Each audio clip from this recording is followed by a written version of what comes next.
Hi, I'm Stephen Dodds. I'm Head of Planning for DMS, Direct Marketing Fundraising Agency tucked away in Cheltenham.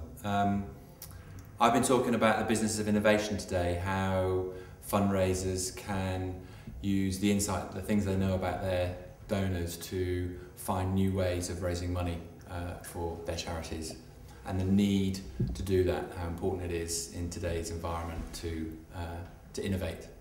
I think the most important thing that I was talking about today was actually the need to be close to your donor, that as Insight people we are our donors' representatives in our organisations, that our job is to represent their needs in our charities, and that the closer we are to them and the better we understand them, the better we're going to fare in fundraising terms. So the most useful thing I've done in sort of preparing for this presentation, I guess, was actually to talk to some donors, just to get on the phone to 20 of one of our clients' donors and just talk to them a little about why they support that particular organisation and how they came to know it, and that was very helpful for this particular charity in question, and it doesn't cost a lot to do that sort of thing.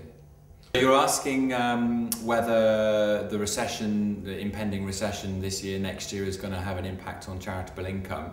We don't know the answer to that, I don't think. I mean, we are hearing from some clients that certain parts of their programme perhaps are starting to perform a little less well. I think there's certainly going to be a legacy impact in terms of house prices reducing and therefore the value of people's estates going down, or at least it taking longer for people to realise to sell their properties and therefore pass on their estates to charities. We're actually doing a study on that at the moment to try and get some definitive answers, but I do fear that 2009 will be a difficult year.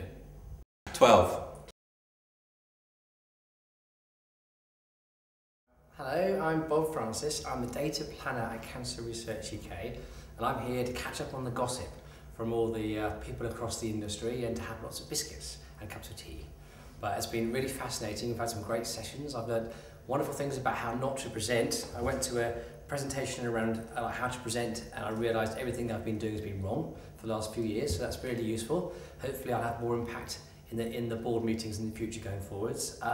Learned loads of great stuff, and I've learnt as much actually out of the sessions as I have in the sessions. So hopefully it will make a big difference to my job going forwards. My favourite number is probably 34, and I don't really know why. I'm Amy Leadbeater, and I work as a Customer Innovations Researcher at the Charities Aid Foundation. I'm Leslie Sopp. I'm Head of Research at Age Concern Research Services, which is part of Age Concern England. Ours was a keynote session where we were both talking about the value and power of storytelling from a research and insight perspective. And I was the beast, but Amy was the beauty. I was dispelling the myths that surround qualitative research, many that are often mentioned by people who use a lot of statistics and data.